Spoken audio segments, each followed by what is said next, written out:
I'm excited about the next one. So we have the last final, not the final one for the SEEDCONNECT, but the final one for today. So please do join us tomorrow. We have another session. Our next session is on closing the seed demand gap while ensuring access to improved seed varieties to achieve food security. And our moderator for this session is Dr. Esther Ibrahim. She's an agricultural economist working in the development space for over 15 years. She has worked around post-harvest and agro-processing, gender mainstreaming, and project management. She's at AGRA Nigeria. Dr. Ibrahim, Dr. Esther, are you with me? Yeah, good afternoon, everyone. Esther Ibrahim is here. Good afternoon. So I want to welcome everyone online to this session, and glad to see that SEEDCONNECT2020 is happening live online, and I see several people connecting in from different parts of the continent. We are happy that this is happening. Thank you very much to NASC for the opportunity to anchor this session on closing the seed demand gap while ensuring access to improved seed. So a lot has been spoken since morning on the issue of seed to really show us that seed has a crucial role in agriculture, and we need to get the best quality seed to the farmer. I heard Folarin's last part talking about and not just seed. Somebody sent in that, but we need fertilizer and all that.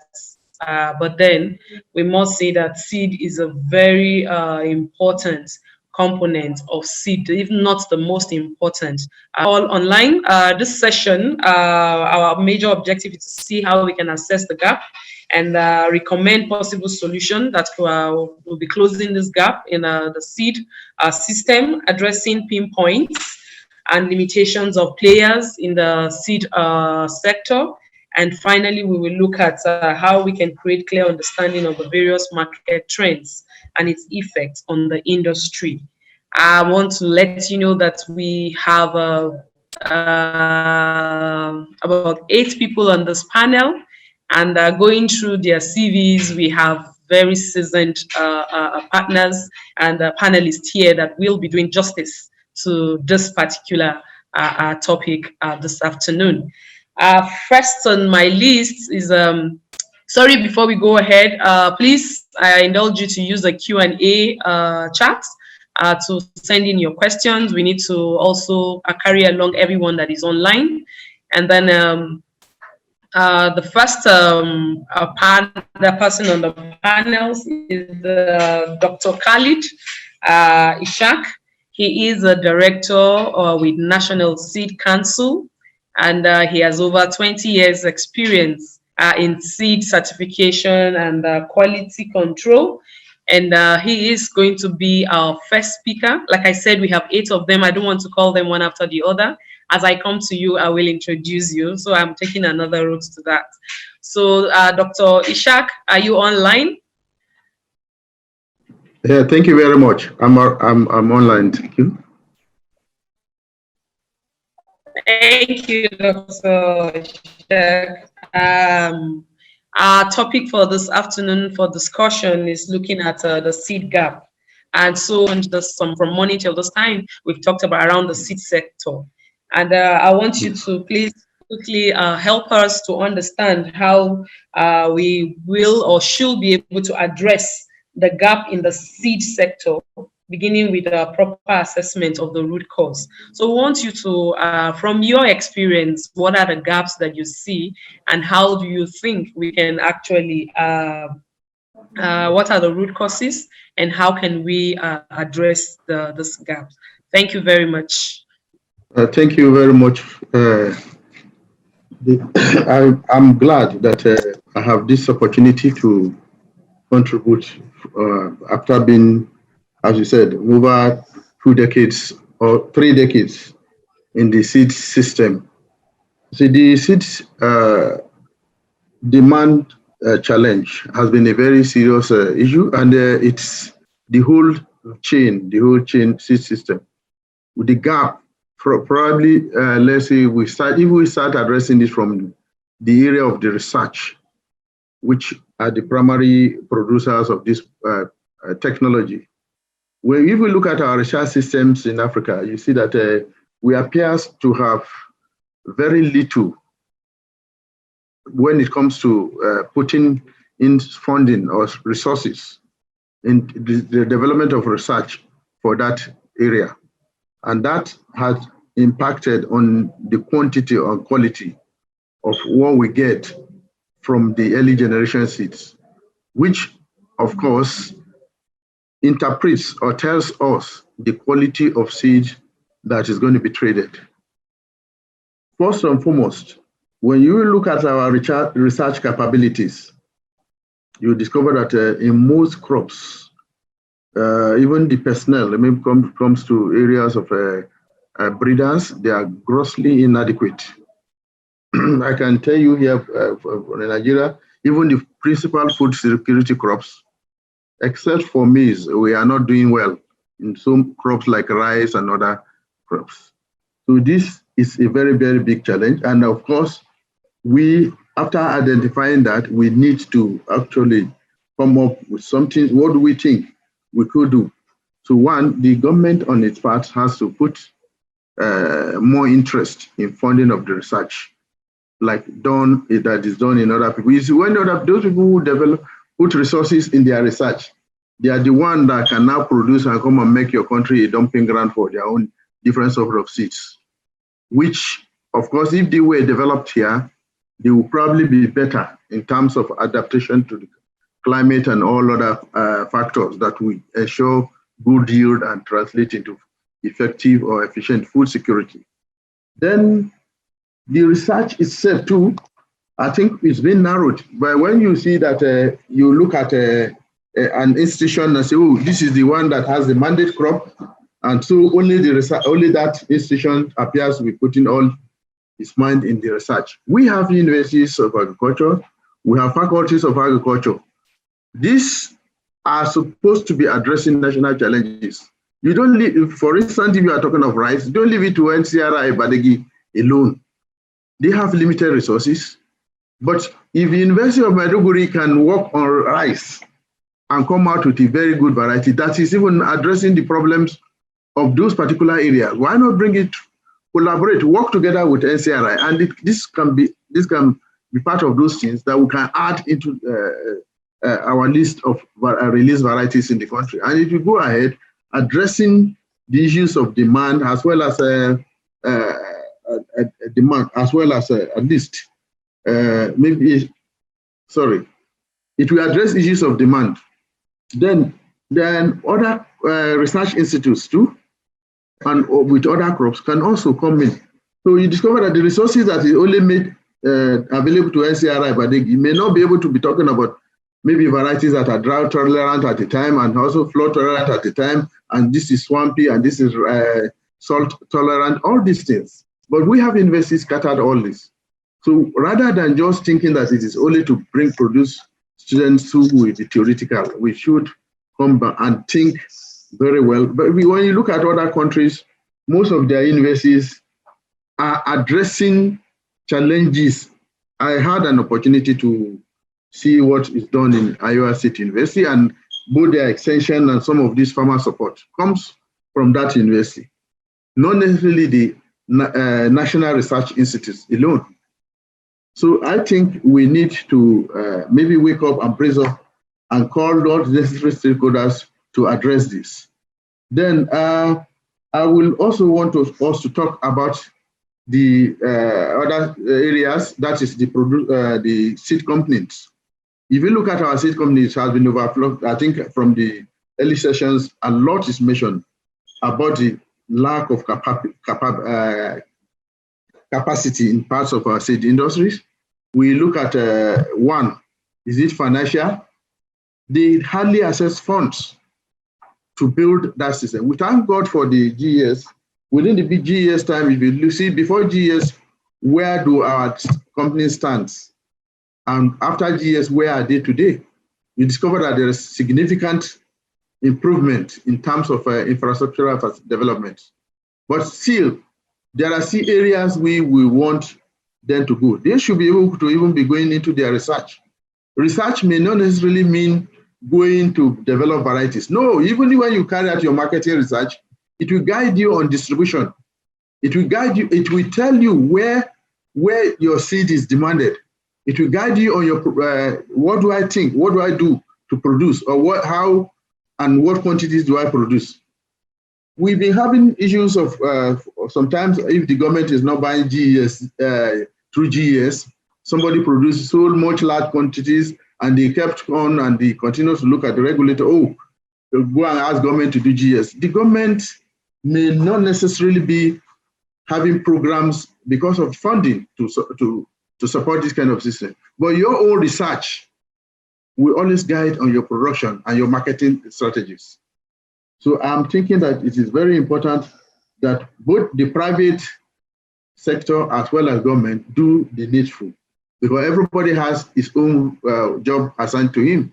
The most important thing is that if we encourage competitiveness, then we are going to get our farmers will definitely come out with the best. So research here and there will encourage coming out with very competitive technologies that the farmers will always want. Then I will not also fail to mention the issues of the farmers' ignorance. They don't even know you have come out with these varieties, they are on the shelf.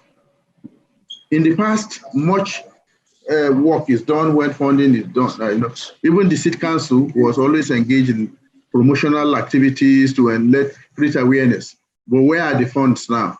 Even if it has one of the speakers in the early panel said, if the funds are even made available, the budget will be made, but the availability will be around November, December. So how do you do this? So there are supposed to be a lot of demos, and this, I can see the hands of few seed companies, particularly those, there are one or two of those international companies that are always carrying out these demos very well in very strategic locations. And of course, that definitely is telling on their market.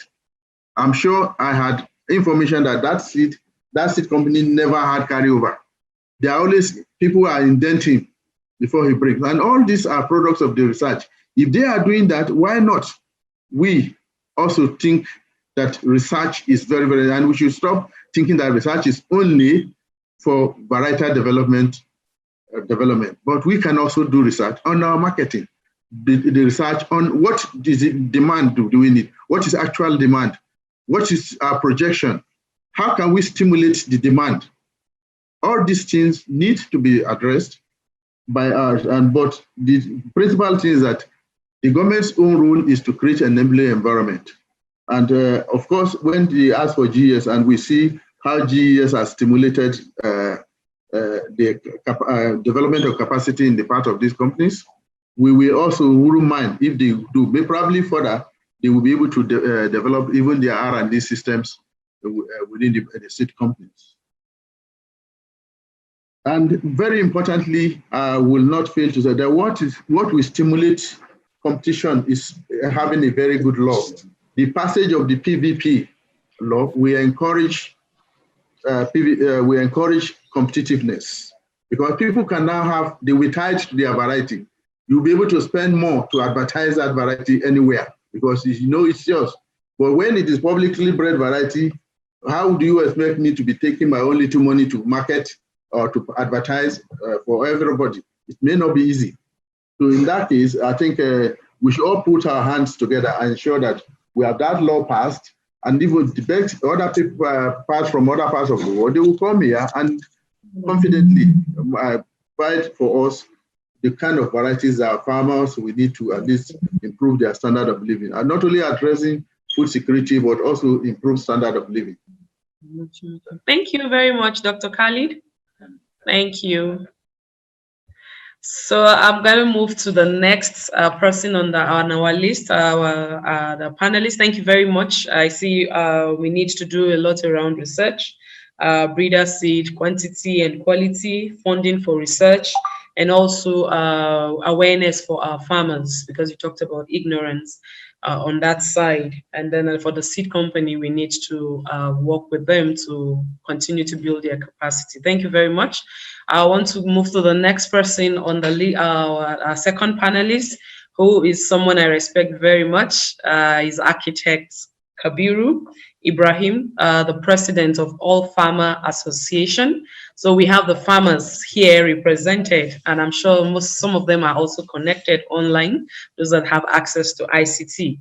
Architect Ibrahim is an architect, and you see him in the farming space doing great work and advocacy on behalf of the farmers.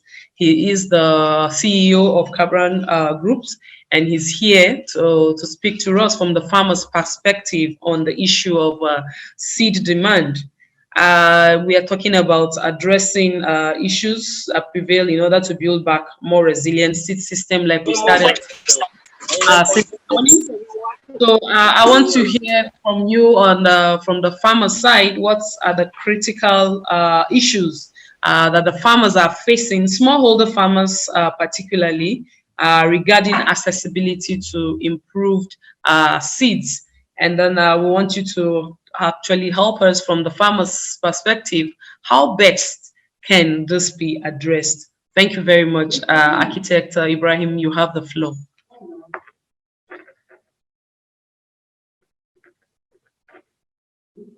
Hello. Do we have President?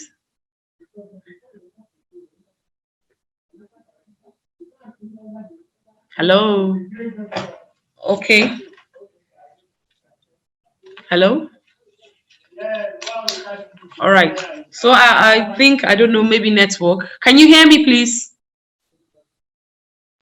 Hello? Yes, we can hear you. So, okay, so Architect Ibrahim, please, if you are online. I think we must have locked Architect Ibrahim from the network issue. We'll probably log back on, where you can move on. Okay, so I think maybe we move because of time to Mr. Coen. Mr. Coen is one of our panelists. You're welcome. He is an entrepreneur.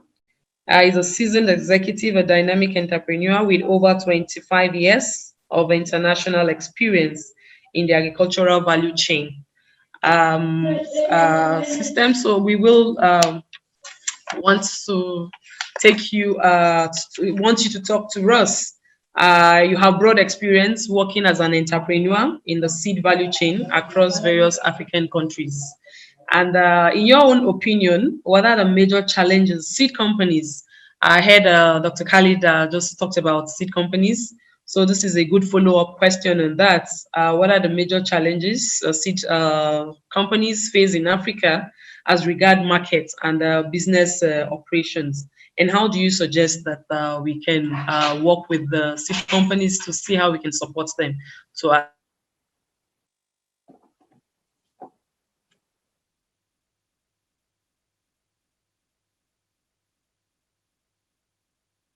think you're frozen.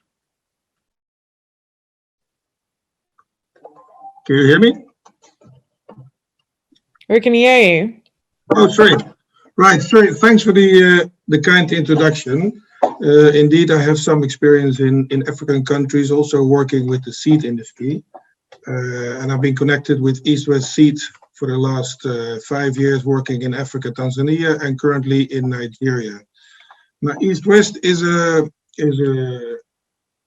unique company in the sense that we focus and understand the smallholder farmers, and we understand the challenges exactly that they are faced with, and we work on a granular level with the farmers to overcome that challenges.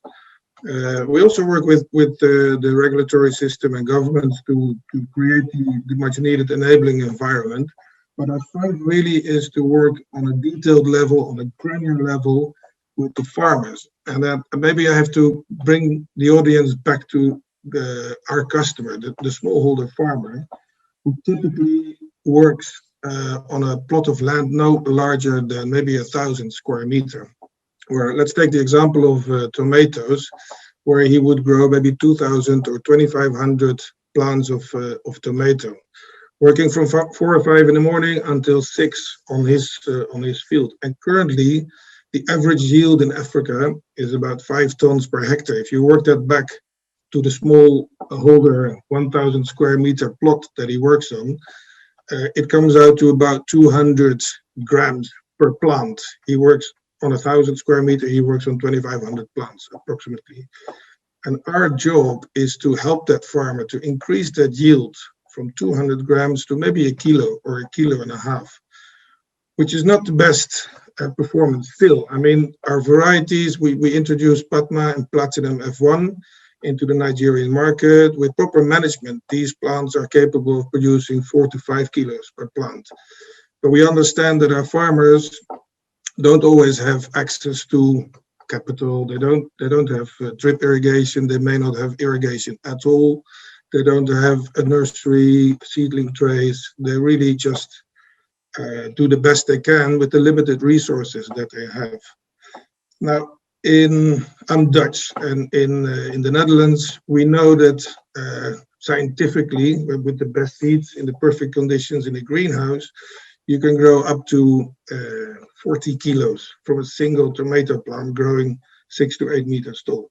That's not really our market. Our market is really to work with the farmers and make sure that the guys get a kilo instead of 200 grams from the plant. And if you think of it on that granular level, then it's really the understanding that East-West has developed over the last 40 years, where we know how to work with farmers through promotion. In Nigeria, we started with a team of 12 promoters. We currently added 8 for a specific tomato project in Kebbi State. And these promoters really work hand in hand with the farmers with better seeds, for one, but most importantly, with constant training, making sure that these farmers get the best out of the seeds. So extension work is really what East-West excels in, I think. And that is what in my opinion, is also much needed to bring the smallholder farmers to a better income, to a better livelihood, which is what truly the mission of East-West is all about. So with that, I'd like to conclude my contribution, because I would like to bring the discussion to a more granular and detailed level of the farmer. And I understand that most of the session is government-based and enabling the environment. But if you talk about challenges, our biggest challenge is always to convince the farmer that it's a good investment in buying seed rather than using farmer-safe seeds. And 2, it is really important to teach the farmer better farming techniques to help them increase their livelihood. That's it.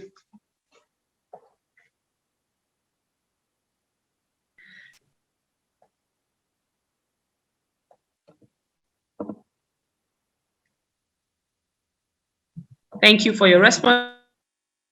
And I would like to move. Please kindly use the Q&A box for your questions, so that we can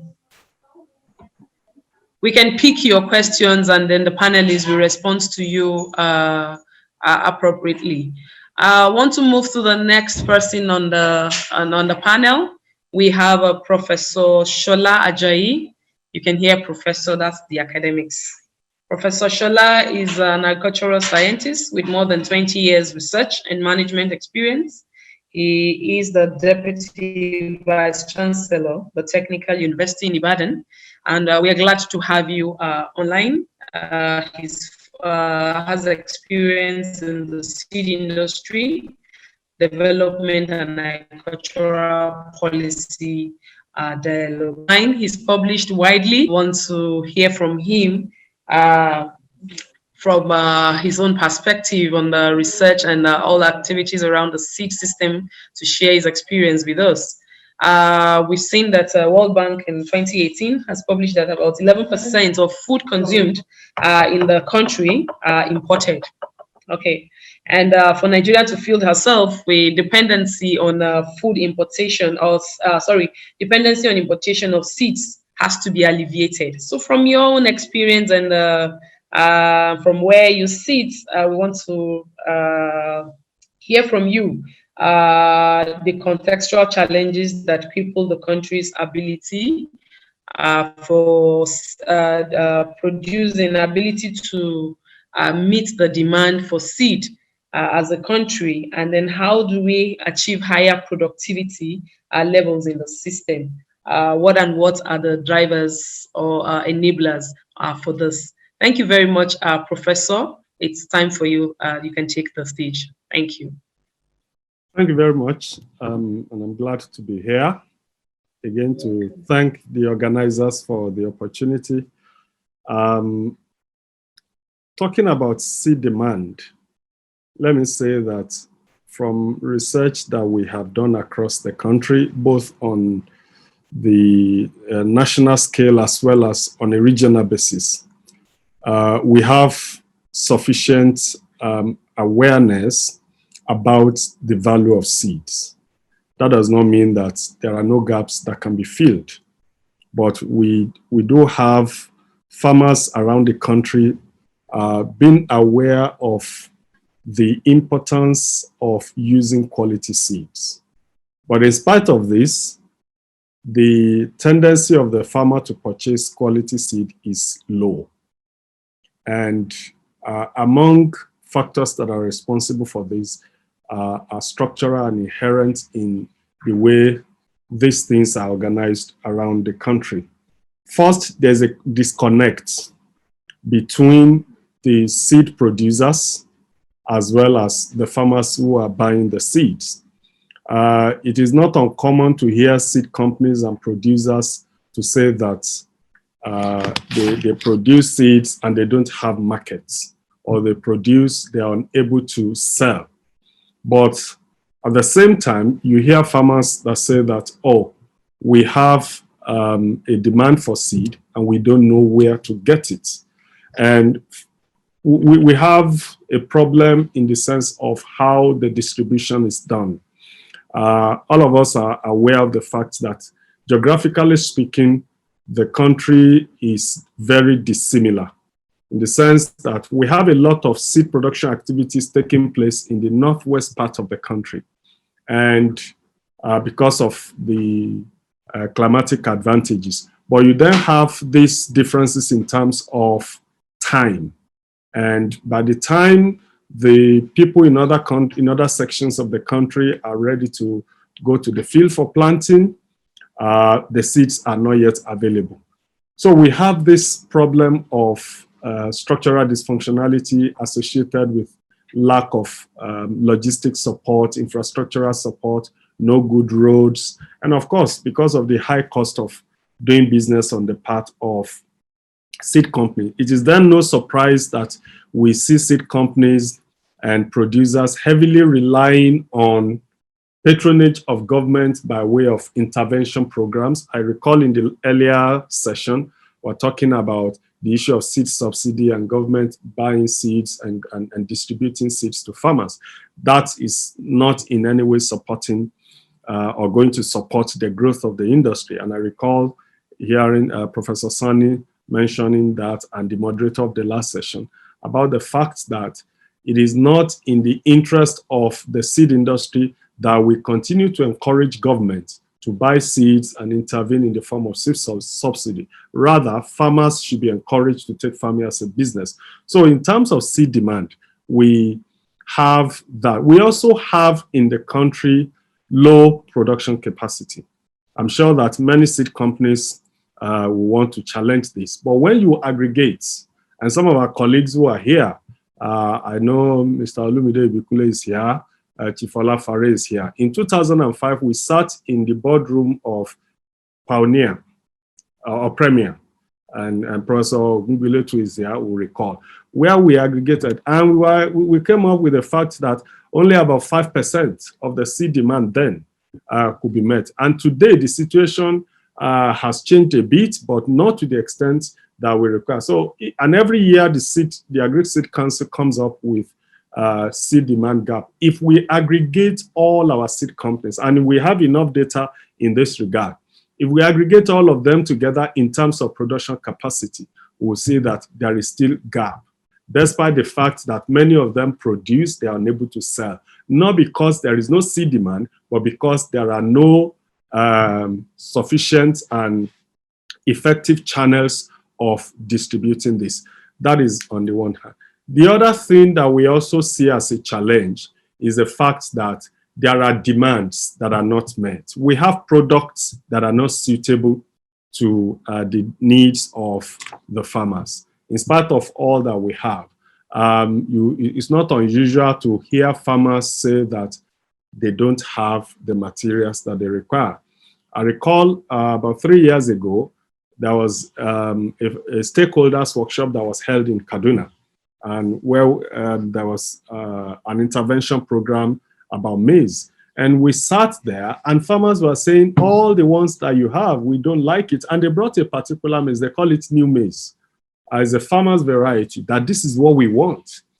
So we do have challenges in terms of the products that are being released. And let me say that relative to the size of the country, relative to the scale of our farming and agricultural productivity, the number of varieties that are being produced or the rate of replacement of our variety is very, very low. Today in Nigeria, Faro 44 is still one of the best and most demanded variety, and that variety is almost 30 years old.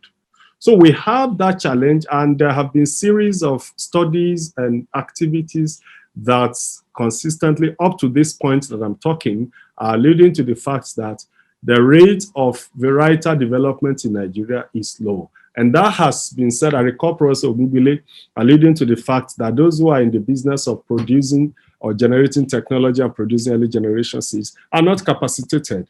We know the situation of our research institute in terms of facilities that they need to produce. And that is why the seed companies, if they want early generation seed, they inevitably also have to support these institutions that are producing them. So we have that disconnect in terms of bridging the seed demand. So first, we need to look at the issue of improving facilities or logistic challenges. This cover a wide range of from road network to also distribution channels. And all of this, if the seed companies will have to take on the responsibilities, will add to the cost beyond what the farmers can pay. That's one of the challenges. Another that I have reiterated is also the fact that even the support for varietal development is low. And it's no surprising that the involvement of non-governmental organizations in research is very, very low in the country. We also need to bring together the interest of farmers as well as the producers. There isn't much avenue for interaction. And to be fair to the seed company, they've also have to bear a lot of the burdens. Ordinarily, things that are supposed to be part of enabling environments that government is supposed to provide, they are facing that challenge. And this is where the issue of technology comes in.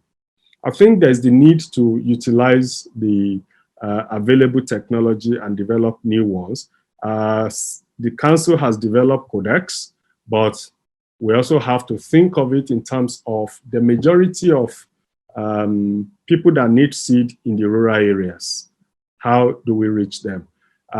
Today, we have the benefit, at least I've tried that several times. I can call, for example, somebody in Zaria and say, I need this kind of variety or kilo of seeds, and they will send it through a vehicle. I can intercept it somewhere along the line. That has also come to the aid. But ultimately, we need to encourage the seed companies to invest more in terms of awareness creation through the use of technology on their website. When we check the website of many of them, you may have a list, but you don't have sufficient information that should stimulate or encourage, support purchase decisions in terms of buying seed. So these are some of the challenges that are associated with seed demand. And like I reiterated earlier on, we need to take these on a national scale. Some of them have been done piecemeal.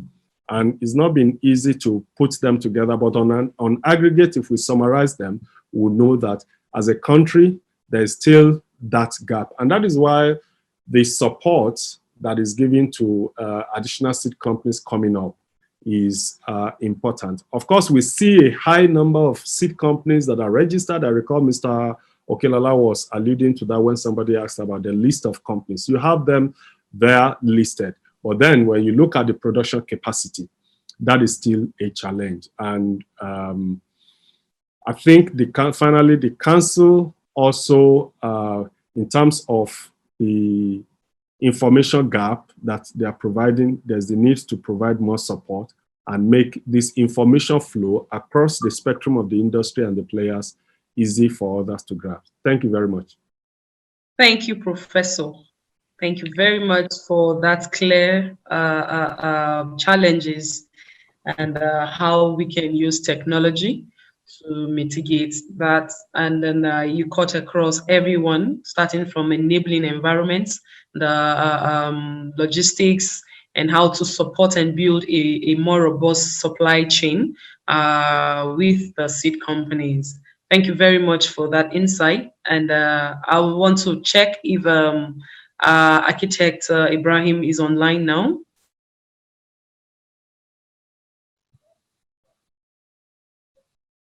Okay, so I will go to the next panelist. We have Mr. Laoye Jaiyeola. He is from the Nigerian Economic Summit Group, NESG, as a private sector-led non-profit, non-partisan think tank organization. I've had the privilege of meeting this great think tank, and we want to welcome you on board. He is an innovative, energetic, and visionary leader, and which supports do a lot of advocacy work, and his organization and the think tank team are doing a lot in the space. And he is here. He is a chartered. He has a lot of accolades, a lot of certificates to his name, which I want to bore you with. But we are happy to have you online this afternoon. Welcome, Mr. Jaiyeola. And please, okay, thank you. Good to hear your voice. We will want you to add your voice to the other panelists, especially in the area of policy framework. The last speaker, Professor, just talked about enabling environment for closing the gap to seed issues in Nigeria. And then we looking at it that building a self-sufficient seed system entails creating proper institution and good policy framework. So in your own opinion, we want to ask what kind of policy would engender better productivity of actors in the seed space? Thank you. Thank you, Esther, and thank you for having me. You know, when I got to something, I asked myself, you wanted me to talk about seed supply gap, and I said seed demand gap. And the first thing I asked is, do I have a demand gap? If the entirety of the seed we use in Nigeria, according to the work that we did with NASC itself and a couple of through AGRA, show that we're not even meeting the demands, then the challenge will be supply. And I was happy that Prof Sola Ajayi talked about the fact that supplies are issues, and therefore really supply and demand. It's more supply than demand.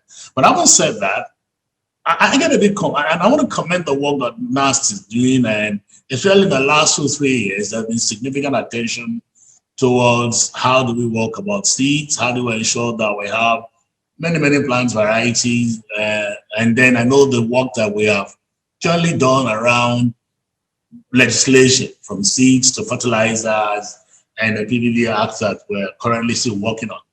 But having said that, I just believe that agri is a systemic thing, and until we do a holistic, systemic approach to agriculture, with a clear policy pronouncement and objective, we're not going to be coordinated. And it's been done before in Nigeria. When we go through what had happened before, how people will say we want to run an integrated rural development scheme, wherein you use agri at the center, and you then have all the social services linked up to that, and infrastructure is given. For instance, today, if we work and we do all we can do to increase the quality of seeds, and then the farmers, the smallholder farmers, you can meet them and give them good seeds, and they improve their yield. That's an assumption, because good seed does not connote that they can improve yield. And I'm glad somebody is talking about farm practices. Somebody is talking about other inputs around fertilizers and the right quality. You know, somebody is talking about sequencing how some of the farmers' supply is met. Even when you do that and have an increased yield, how you show that this will go a long way to improve the livelihoods of those farmers. So the first thing should be that and our policies are not coordinated in this area. One breath you want to say, are we running food sufficiency? There's no linkage between zero hunger and poverty alleviation and all of these things. And there's a need for all these policies to speak one to another. I've been on board at the previous session.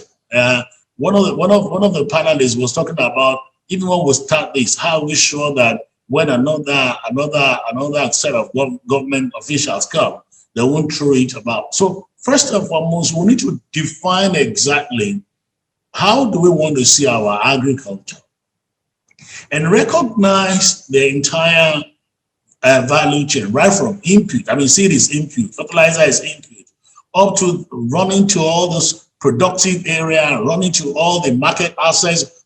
In all of those things, we need to talk about it. And part of what we have been telling government is the need for us to have a well-coordinated, integrated approach to agriculture. And unless and until we do that, all the beautiful work that's been done around seeds will not work. One of the things we know today that despite the poor variety of seeds that we run, we still suffer post-harvest losses, significant post-harvest losses in Nigeria. The farmers are still at a subsistence level. When they have bumper harvests, they cannot readily access market at reasonable prices. And therefore, the motivation to remain on the farm is affected. Again, even when we have bumper harvest, the need for us to do some significant value addition to this seed is absent. And therefore, our people still rely on exportation of these seeds in their crude form. And therefore, you cannot enhance the quality and the livelihood of the farmer. And so for me, it's important for government to make a clear decision about how do we want to take agriculture? How connected are we? We've seen people going into some of these areas, these various sectors of agriculture, and yet our even tariff and our policies does not support it. One breath, there's heavy investment, and then you then do trade policy that throws everything abroad. So the policies that will enable us close the seed, what I call it, demand and supply gap, must be first and foremost very holistic, so that agri itself can be, seed can be situated in the right context, right? So that there will be, look, if the farmer, somebody's talking about subsidy for seeds for farmers. The reason why you do subsidy is that the man is not getting good yield, he's not getting appropriate pricing. If he gets good seeds and appropriate pricing for his product, you won't need to subsidize him because he will recover appropriately and then doesn't need subsidy. I am a firm believer of market access and letting market help this thing. Subsidy can be at maybe when you are starting initially, but as you begin to have those good yields, you then begin to go on. So what am I saying? I'm saying that we need to look at our total agri policy and see why they speak to each other. I don't see that coherence. Now, we've done a lot of work about laws, and we've done law, I mean, we've done NASC law and SEED law, there's a major gap around enforcement. And though we're making, I mean, we've done fertilizer bill, it's been signed to law, who are those enforcing it? It still hasn't removed. I mean, since I've been waiting for someone that will say, we're criminalizing some of those things, and because of that, we've charged somebody to court. I haven't seen that since the last 1-2 years that has been done. And it's not the role of, it's not the work of NASC to be doing that. There is someone who is there to enforce it. So part of our advocacy should be, let us look at all these things holistically. And if you do that, we'll achieve all those intentions of food sufficiency, zero hunger, lifting people out of poverty, and making people, and then stemming rural urban drift. And people will live a good quality of life, and their health will be a lot better. So it's a system approach. Unfortunately, we're not looking at it from a systemic angle. So I think there is much more coordination. And all the works that AGRA, the CADEP, all of these things are being done are clear enough to see how these things speak one to another. But we haven't seen sufficient, sufficient work. I mean, somebody talked about the CBN anchor borrower. Good as it is, is it still sequential? Are we getting the desired benefit? And that's why on our part of one thing we bring today is to begin to bring up this advocacy matter and do scorecard and hold government to account regarding how there has been significant misconnect between our policies and the intentions, and how we make sure that this wide gap is aligned as quickly as possible. Those will be my initial intervention. Right? So I'm not going to say policy A, policy B, but there has to be an integrated policy that speaks to every aspect of input, of production, of market access, of financing, right? And ensuring that the livelihood of the smallholder farmer, of those that live in a rural area, is enhanced. This way, when this is done, seed will flow readily. There will be many private sector people that will be ready to do all the breeding and all the brand work, because there will be effective demand for it. Now, today, I mean, we say that I said by saying supply is not enough. Or maybe the reason why the farmer is not demanding your new hybrid, why he's been using the one that is used ages, is that he just can't pay for it because he's not getting value from the little yield that is at. He's got good bumper harvest, but what does he see? He sees a lot of wastages along the line because there is no connect between farmland and market access. So these are things that we have pockets of scattered policies that are not speaking one to one another, and that should be a major advocacy that I think we all have a responsibility to carry on. That will be my intervention for now, and I wait to take questions. Thank you very much. Thank you. We are grateful for that insight. That we need a more holistic policy, and then the government needs to take the driver's seat and see how we can have everything together, from seed, fertilizer, market access, and making sure that the environment is conducive for the smallholder farmer who produce to get good value for his produce, and he will not need subsidy. If he is able to get very good price for his outputs, he will be able to come back to buy seed.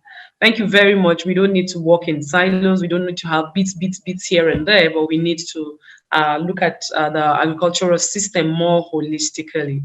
Thank you very much. I will have to come back to you later. And I see on the Q&A session, Mr. Coen is responding to the questions that is being asked. So please make use of that the tool there, so that you get more clarity to burning questions. Thank you very much. I want to go to the next person on the list of our panelists. We have Engineer Segun Falade. He is the business head for Golden Fertilizer, business for flour mills, Nigeria. He's responsible for the total business and the bottom line of business. He's been in FMN for 4 years, and he has grown the business. We see that he has grown the business he has grown the business very well since 2016. And so he will be actually supporting us here to respond to some of the burning or giving clarity to some of the burning questions in the mind of our listeners today and the participants. Issue around productivity. We are talking about demand for seed, and the last speaker was like, is there actually a demand? Is there actually and so we will be talking about productivity of improved varieties is dependent on proper fertilizer, just like Mr. Jaiyeola talked about. We need all the bits in here, just not just seed. Is it dependent on a proper fertilizer application method to suit the seed and the soil type? So how can Golden Fertilizer and other companies within the space ensure that the smallholder farmers get relevant knowledge and proper fertilizer application and methods? Yes, so I have some other questions for you, but I think you should take this first, and then I come back to the next. Thank you, Mr. Falade, and welcome on board. Thank you very much, Mr. Esther, for that. Good afternoon, everyone. I think participants have actually mentioned a lot of issues around the seed production and also, improving productivity in this space. We all know, like Mr. Jaiyeola mentioned and a couple of others, that when we talk about seed production, fertilizer becomes a important tool in that input in that space. But before we even talk about proper fertilizer application method, we also need to also talk about the proper use of proper fertilizer for the seed production. We know very well that in Nigeria, you can count on your fingers the kind of SKU of fertilizer that's available that everybody buys. They are majorly generic fertilizers. But because it works for people, everybody either asks for NPK 2010 or you ask for NPK 1515, which are the ones that are easily accessible. And at the end of the day, even though these fertilizers are available in some areas, in most areas they are not available. These generic fertilizers are not tailor-made to the production of seed in some, for most seed. So what do we need to actually do is to talk about availability of soil and crop specific fertilizers. And when we talk about soil and crop specific fertilizer, it means that we must have a database of the soil map and what actually are the ingredients that are needed in these areas that we want to propagate the seed or we want to do agriculture. There are some soil that is extremely very rich in nitrogen, that when you do your blending of fertilizer, you have to use blend that is less in nitrogen and probably richer in potassium and phosphorus.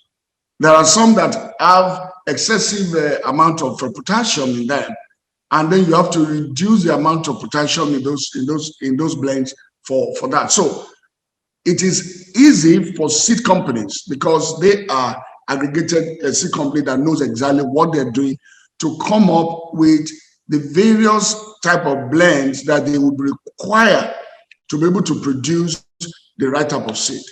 Once that is done, then there's a need to go to the right source where the fertilizer can be properly blended so that you know that for every single gram or 10 grams of fertilizer or 2 grams of fertilizer that we have taken, you have the correct NPK constituents that are in there. So when we have that, then we're beginning to talk about how do we now apply it in a proper method. Now, the question is that how can Golden Fertilizer or other company within this place help smallholder farmers? The most important thing in helping smallholder farmers first is to ensure that the smallholder farmers are able to recognize genuine fertilizer in the market. That's number one. And be able to buy the right type of fertilizer to be able to apply. And what is a Golden Fertilizer and other companies do? Golden Fertilizer is a member of a broad organization in Nigeria responsible for the marketing, production and marketing of fertilizer in Nigeria, FEPSAN. FEPSAN, together with the Ministry of Agri, Federal Ministry of Agri, have been extremely very involved in the promulgation and ensuring that the fertilizer has been signed into law. A lot is already going on in the space. First of all, to standardize the fertilizer, to standardize the production of fertilizer, to standardize the blending of fertilizer. And one of the things we are doing at the moment is, first of all, to increase and build the capacities in these companies. That is ensuring that each of these fertilizer blending companies are not just there just because of the money that is in that space, erroneously, but because they are interested in producing the right quality of blends. So we are partnering with various organizations in training of blending managers or production officers in that space to be able to do the proper calculation for the blends and to be able to do that blends properly. That's number one.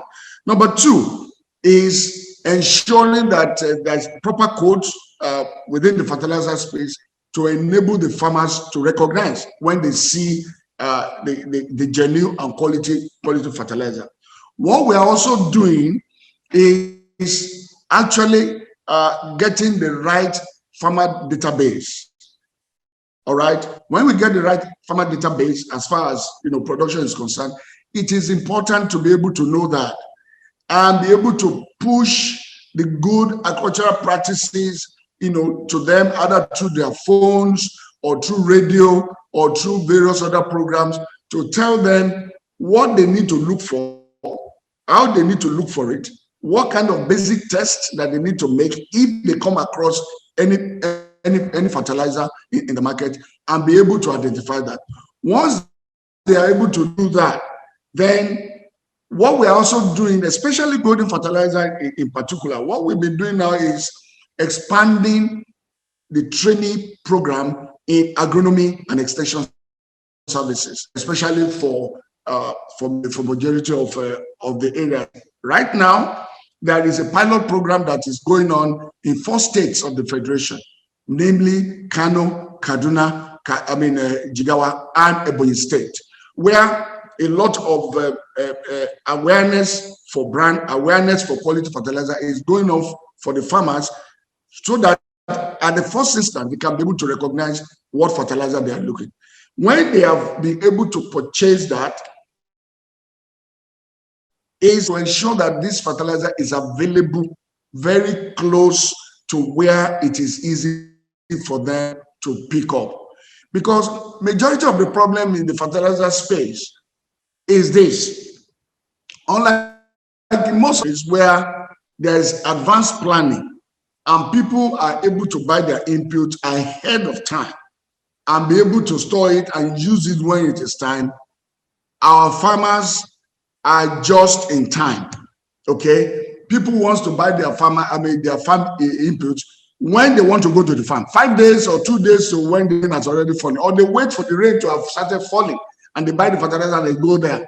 The question, if you want to do that, you need to do that planning, and that planning requires being able to get there. So during the season, there is more demand than what the fertilizer blending bank can actually churn out. And because of logistic problems, it is very, very difficult.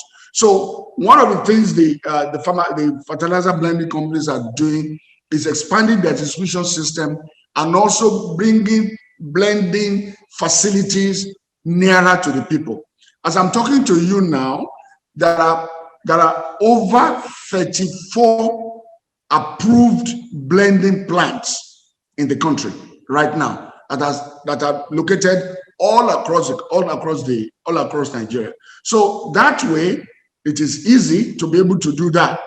The only thing we are trying to resolve now is the issue of the raw materials coming on time, being able to blend right from January and be able to distribute it across the country, so that when it is time to plant, those the farmers are able to access it. Once the fertilizer is set and they are able to get it, the question now is, how do they apply it properly? We have already produced various training materials to train the farmers in various areas, and these are actually what we are trying to do right now. But because of time, I would not want to elaborate more on what we are already doing. But if there are opportunities as we go, we'll be able to talk more about this. Thank you. Thank you. So thank you, Engineer Falade. Interesting to hear. I think just on the last part that you just spoke about training materials, you know, we have the National Agricultural Extension Research License Services in Zaria, where I sit. And there are a lot of extension materials out there, and we're working with them to see how we can harmonize this extension material so that the farmers understand one language. This organization brings this recommendation, the other one brings this recommendation, and we're confusing the farmers in the space. So I think it would be good we harmonize our extension materials based on, like you said, location, ecology, and all that, what is recommended and what is required. Thank you very much for that good insight into crop-specific, site-specific fertilizer production. I think AGRA is also working in that space, and I've heard so much of your provision of materials around blends for trials with the farmers on the field to come up with the best blends. So we are appreciating you for that, and that I think the room is still open, working through FEPSAN, MPFS, and IAR to see how we can come up with those best blends for farmers to use. Thank you very much. And the issue of soil mapping is also critical. We need that data. And somebody has posted here around the recommendation of maps for West Africa and the rest of them. Please, let's visit the chat room and see some of those information in there. Thank you very much, Angela. I want to move to the next person on our list. We have a young entrepreneur here. We have Mr. Kabir Ademoh, one of our panelists. He is the project coordinator for NABC Seeds for Change project in Nigeria. And this is helping Nigerian farmers enhance their yield and quality.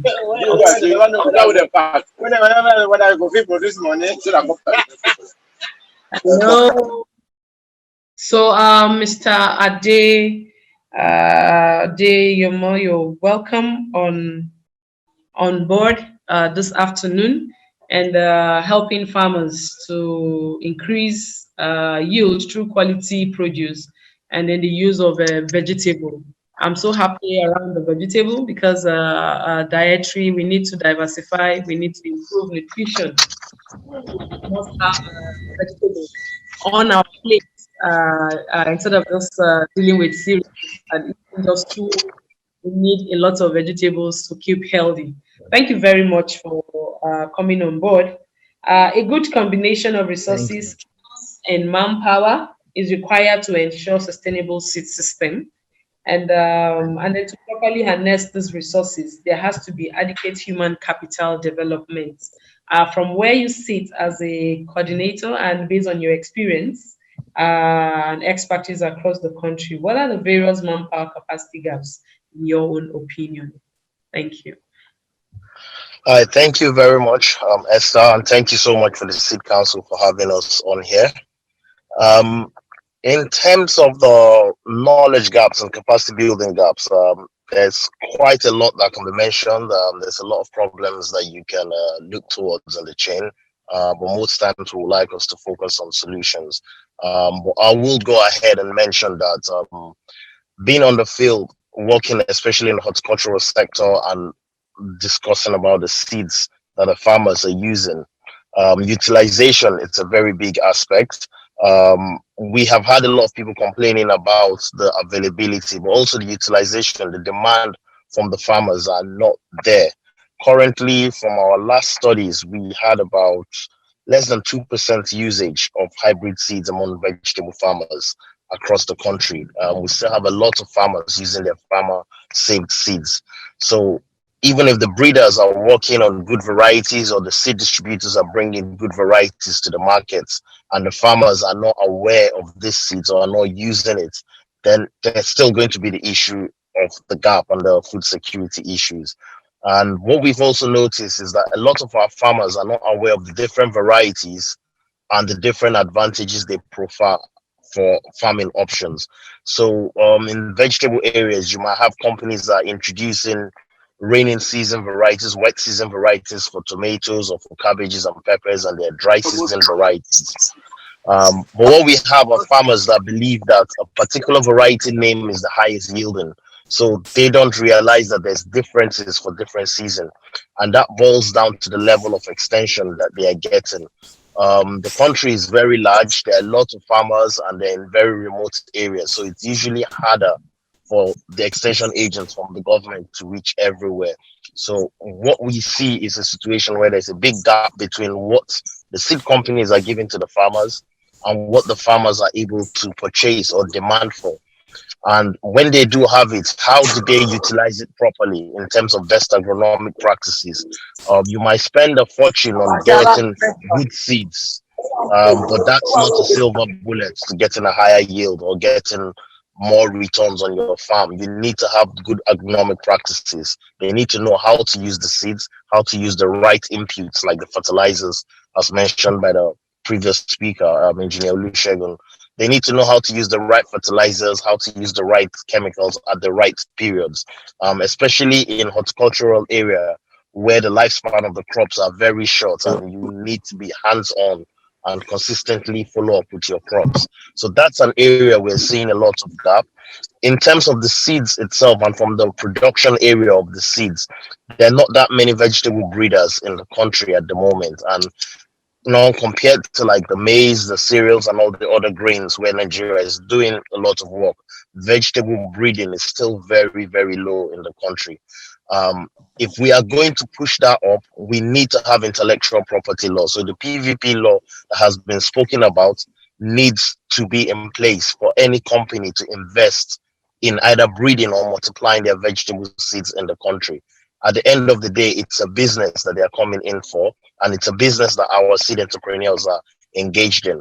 And you wouldn't invest your money if you are not getting any protection from the law from people, stealing or plagiarizing your hard work for years, which a lot of these breeders are doing. So we really need to invest into a lot of energy and time into making the intellectual property laws, the PVP law, available in the country before we can increase our breeding capacity, especially in vegetable areas, which is still quite important. Another aspect that we also see a gap in is this is not an issue for vegetables, but in the wider sense, for outgrowers, for a lot of the seed producers, there's not the seed council is already overstretched with the manpower and the work they have to do. There needs to be inspection of the quality of activities being done by the outgrowers, the quality of the seeds that have been sold as certified seeds. So you will need more inspection officers, and as been suggested earlier, it might be a good idea to have third-party inspectors or to have companies, private companies that can help with those inspections, because there's limited funding going to the seed council from the government. They have limited amount of staff, and that will limit a lot of the work they have to do. They're about the reach they can have to the farmers and to the seed entrepreneurs. We also have an issue of the fake seeds in the market and the counterfeit products, and also low quality or low performing seeds. This needs to be addressed, and mainly by the seed council and other regulatory agencies. But as I've mentioned earlier, they're quite understaffed. They're overwhelmed with a lot of the work. So that can only be achieved by more funding from the government, or for them to increase their manpower. And we also need to have a system where the farmers are able to identify within themselves what kind of varieties work in their location. You need a lot of trials and demonstrations, and the seed companies have to be able to do that. That's what we are doing as part of the Seeds for Change program. It's an impact cluster that's bringing in 6 of the Dutch horticultural companies. 5 of those are seed companies, and 1 is a crop protection company. And we are trialing varieties and demonstrating varieties to the farmers so that they can see what varieties work well, what varieties are suitable for different times of the year, and they can see the yields for themselves, not just what is stated on the literature, but what they are seeing on the field. Because for most farmers, seeing is believing. They need to see it actually happening. You can tell a farmer your produce is giving you 10 tons a hectare or 10 kg per plant, except they see a field close to them achieving something close to that. They wouldn't adopt those practices. They wouldn't adopt those seeds. So this is something we need to think about. How can there be farmer associations that can come together and trial out and demonstrate some of these inputs and seeds that are being brought to the farmers, being brought into the country and marketed to farmers? It shouldn't just be demonstrations or trials done by the seed companies or by the seed council. As a farmer that is investing into the seeds, you should be able to have your own organizations where you are trialing this produce that you're going to spend your money into, and that forms the database for farmers. And like a farmer association of the country will be able to use that, to make informed decision when they're investing. These are some areas that I think we've seen some gaps in terms of food security and our farmers. Thank you very much, Mr. Kabir. I think I was nodding my head because where I sit, we work on a lot of extension capacity building, and that's very important. The farmers must know, they must have the knowledge on how to utilize whatever technology that is out there. The good seed does not grow and translate into yield on its own. They must know the right fertilizer to use, the right time of planting, the seed rates, the gap, and everything around that needs to be holistic, the good agronomic practices. So we need to do more around extension. And then from your last discussion, words, farmer to farmer extension is also very important. Our farmers are not illiterate in code. They know, they have their indigenous knowledge systems, and then we need to penetrate in and work with them to see the benefits of all that we are doing. Thank you very much for your contribution. I'll quickly go to the last speaker, and then we will conclude on this session. We have Mr. Eugene Agbicodo, who is the Project Development Manager at RIJK ZWAAN, vegetable breeding. So we're having the vegetable, the last part of the discussion, which is very, very critical. Nutrition, vegetable is very important. So I want to go to you quickly. To effectively meet the seed demand gap in the sector, there needs to be a proper assessment of the contextual need in the country, given the various peculiar needs in Nigeria. Like somebody spoke earlier today, we have differences in ecology, even in space. What are the various needs in the country as shown by current market demand statistics, and how can this be met? I hope you'll have this information at hand to discuss with us from the work that you are doing around vegetable. I see that you've done a lot around this, the different varieties, and then all that. So Mr. Eugene, you're welcome on board.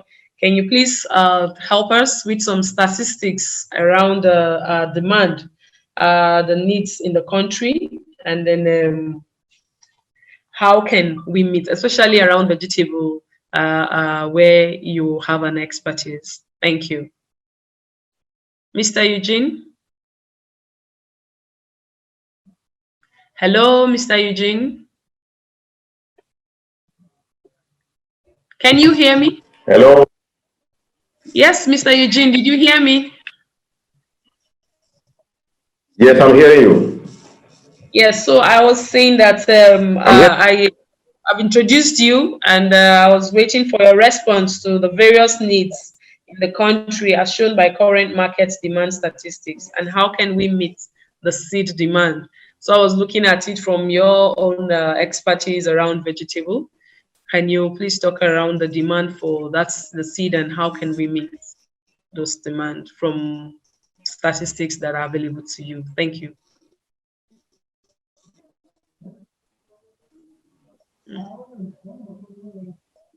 Hello. Thank you very much. I think the ability to demand is huge. And yeah, are you hearing me? Yes, yes, I can. Are you hearing me? Yes, Eugene, I can hear you. Okay. So yes, I've been hearing the presentation of Kabir, and I believe that as RIJK ZWAAN, because I'm working for RIJK ZWAAN, and I want to talk about RIJK ZWAAN. We've been in Nigeria for the last, since 2017, and the demand is huge, but what is needed is also the quality of the seed that you start with, which, as you know, RIJK ZWAAN expertise all over the world is about quality. And we're talking seed for change working in Kano, in the whole northern part and the southern part.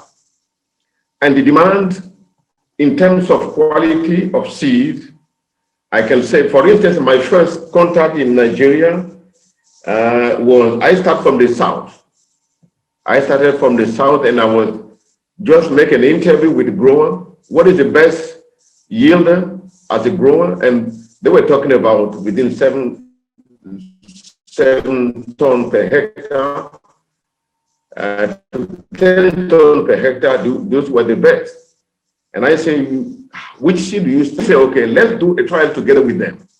And we did a trial. You can reach out to within 4 to 5 kilograms per plant.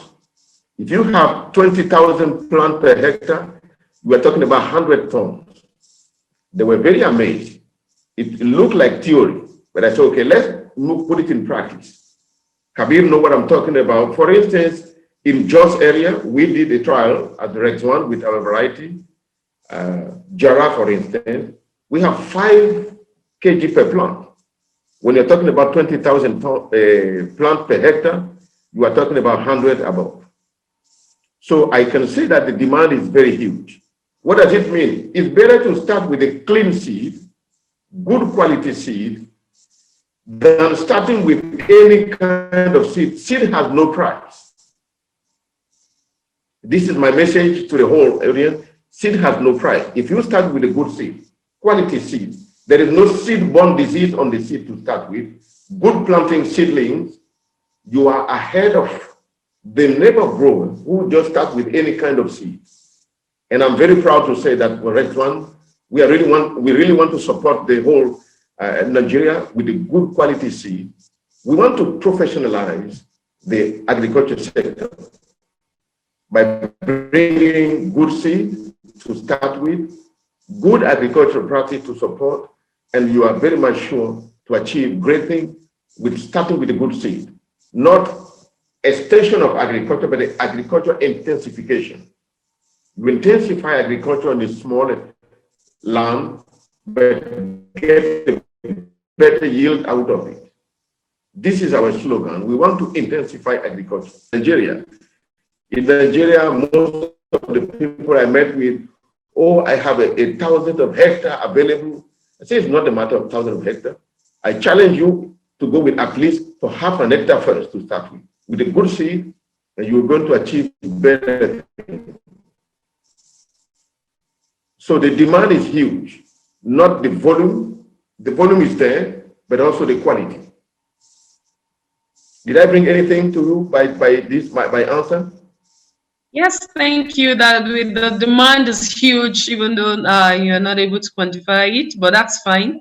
There is huge demand out there, and we need to work with the farmers to see how they can uptake. They can use quality, not just the demand. We're talking about quality, not the large fields that are out there.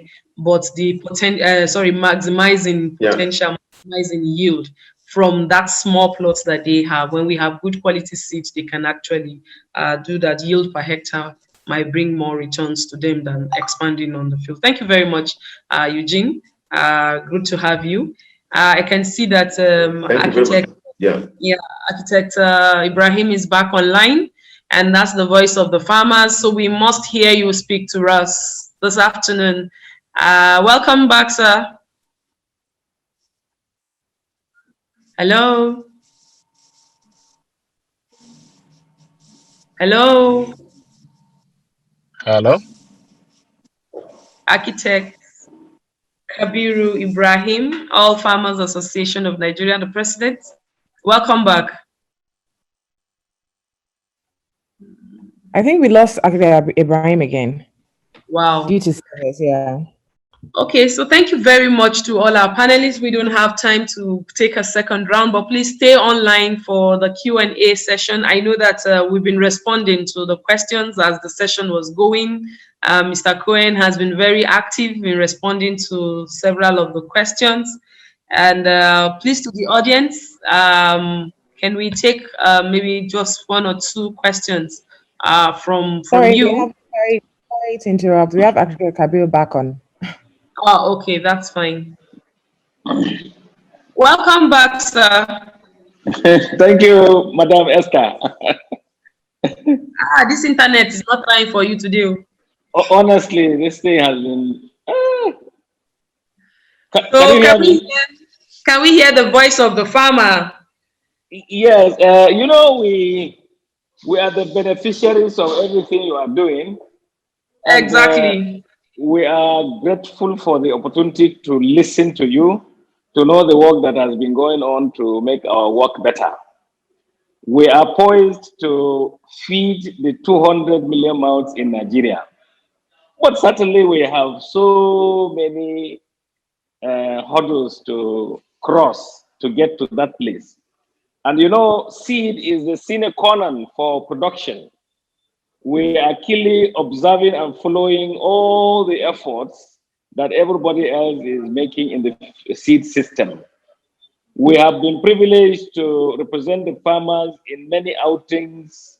The most important was in the Netherlands. We looked at the seed system. We visited so many seed companies there, and we are now able to appreciate what should be done to make the system better and to be able to work for the Nigerian farmer.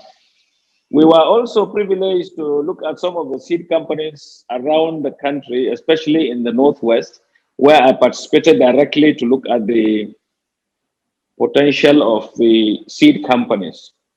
I am really impressed with the effort that people are making. And today I have witnessed so many of the plans that you have for the seed system.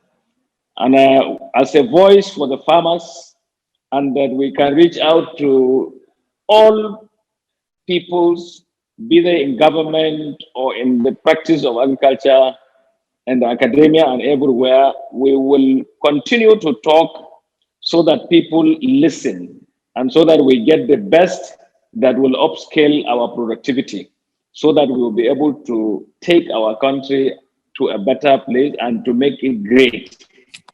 The idea is that if you have very good seeds, you are assured of very good yield. And very good yield assures you of good food. Good food brings food sufficiency and ultimately food security. And if you are food secure, you think better, you innovate, you, in fact, even disruptively, you go to the moon. The United States is able to go to the moon and to even go beyond that because food is not a problem. Everybody would work to their fullest potential because they do not worry about food anymore. We want to see Nigeria to that level. We will not want to be, not so counted in this effort.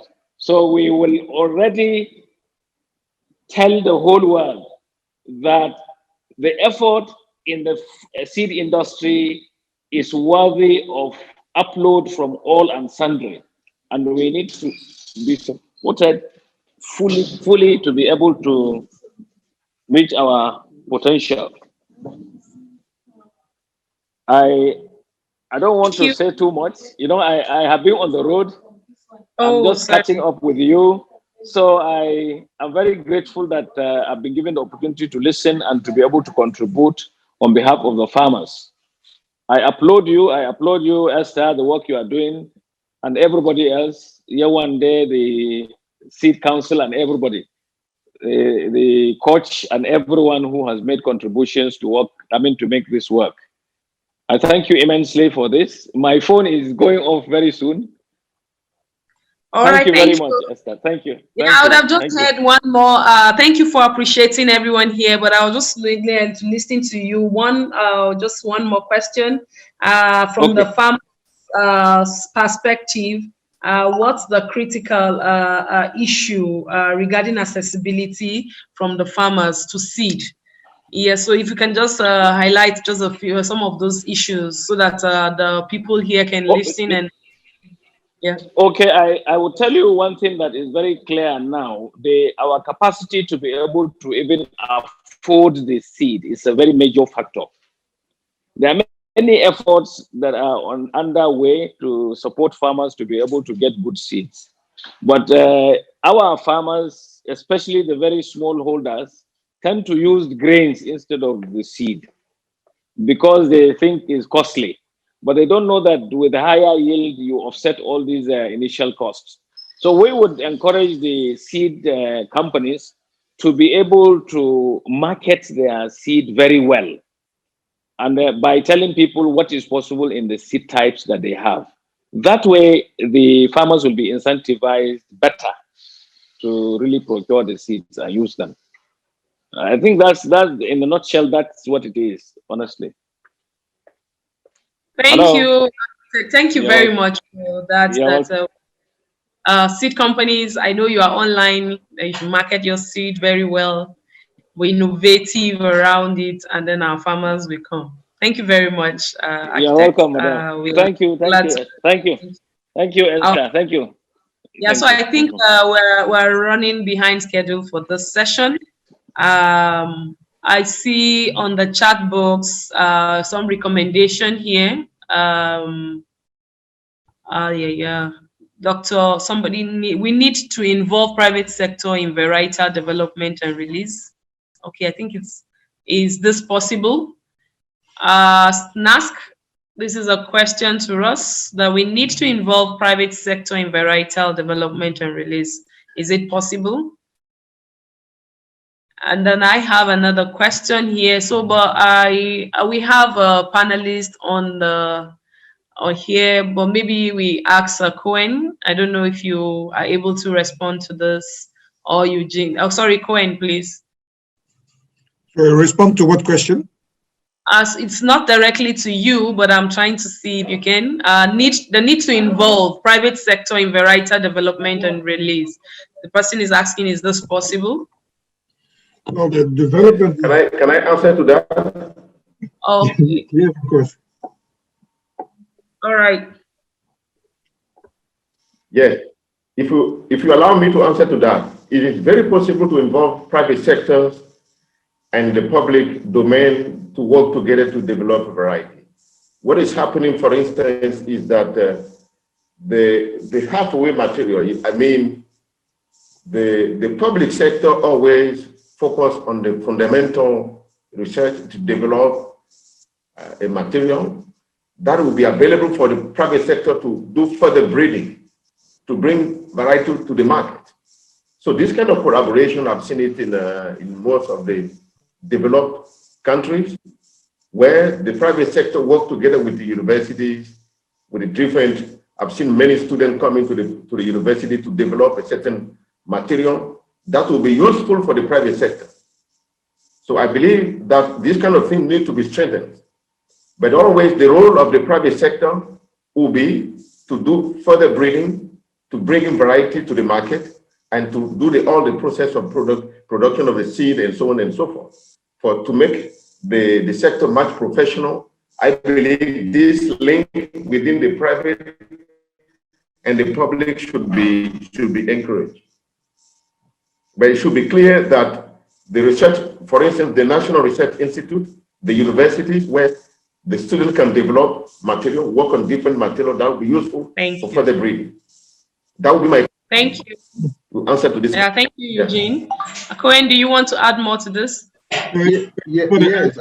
Yes, I want to add more to that. It's not only that it's possible, but that is what is on ground in Nigeria. You see, for even those who are bringing in varieties that are not here, we do not just allow them to just go ahead and introduce them. We work with our public research institutes, like IAR, and T, and all this relevant research. It depends on where the mandate crop are. So the evaluations and everything are done jointly, and you discover that even when it comes to the release of the variety, the different part, both the research, the private sector itself, and other members of the varietal release committee goes to the varietal release and release it in the name of the company, the private sector that sponsored their research.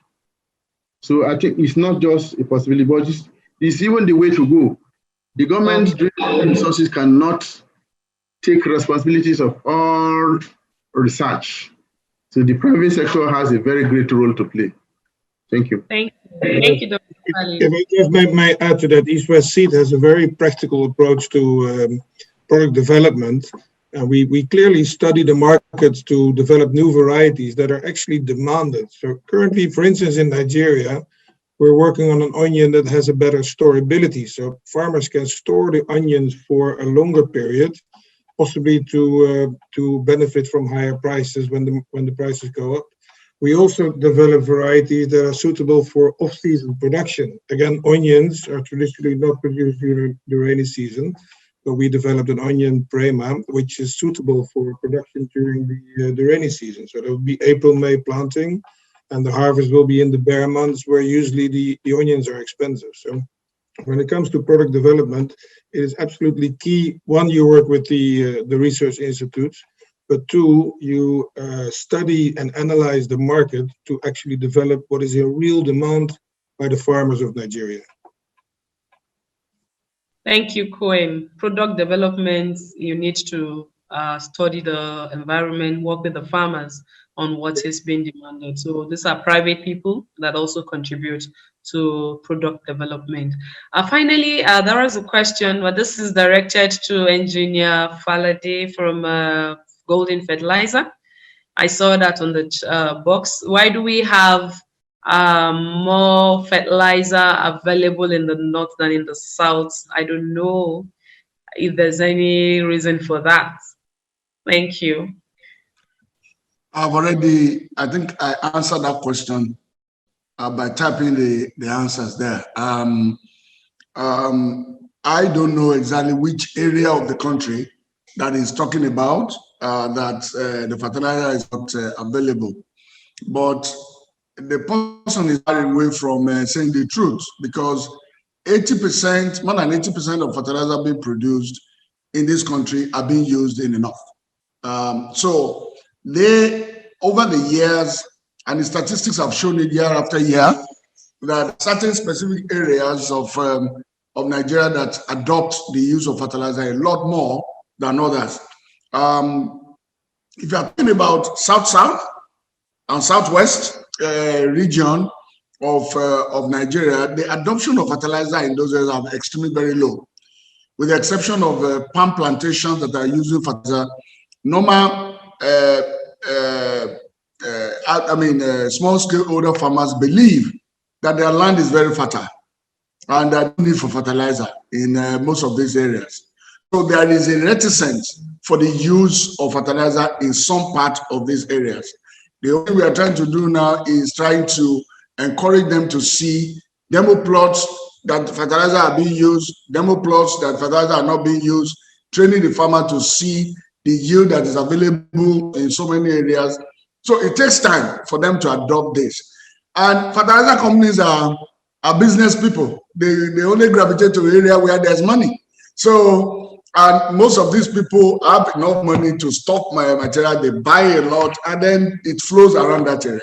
But we are developing a lot of strategy now to ensure that at least there is a lot of equilibrium in the distribution. And I've also said, if there's a particular area that is not available, which, I mean, they should contact us so that we can, come together and find out how we can make sure fertilizer is available. Thanks. Thank you very much. I hope that has answered your question. For the person that asked the question, I want to appreciate everyone that stayed on the session, and I'm hoping that we will have a better seed system.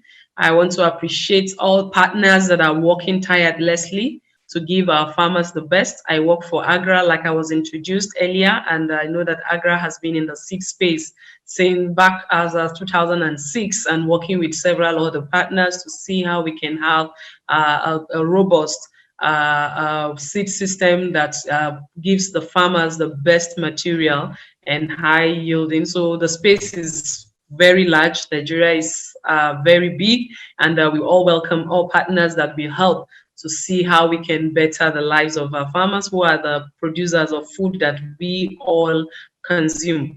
Thank you very much. And then around marketing, I was looking at last mile delivery, working with agro dealers. We need to see how we can develop the marketing, the supply chain, the marketing system, to see how farmers can get to even the interior.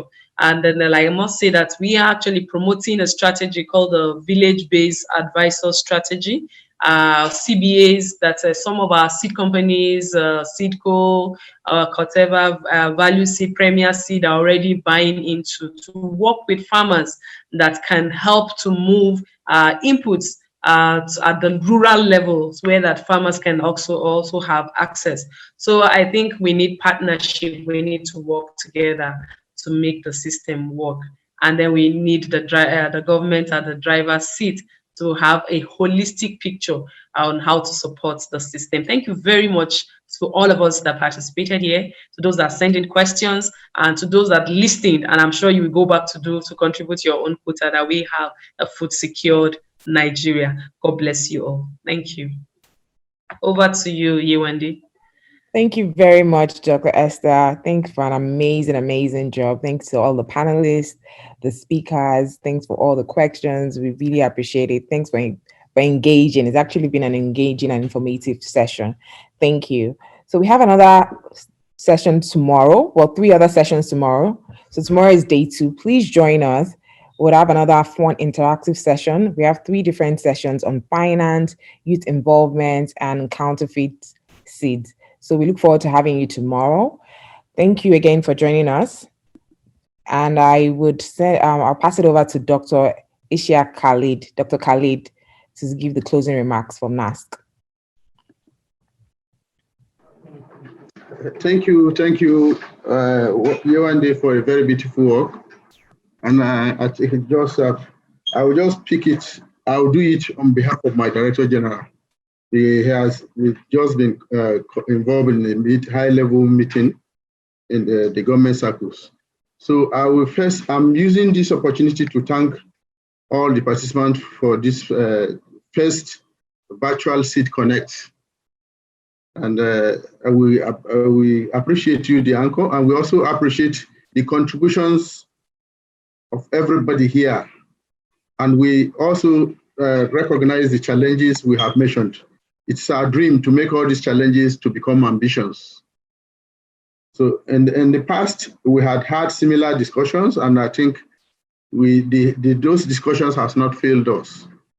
It is such discussions that gave birth to the issue of PVP, the seed codex, and the third party that today we are talking about.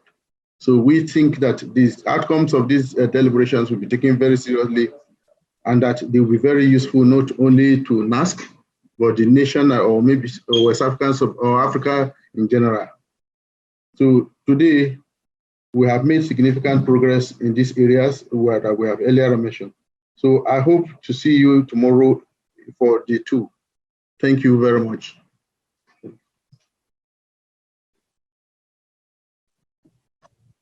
Thank you very much, Dr. Khalid. Thank you, everyone. Thanks for joining today, and we look forward to having you tomorrow. Thank you.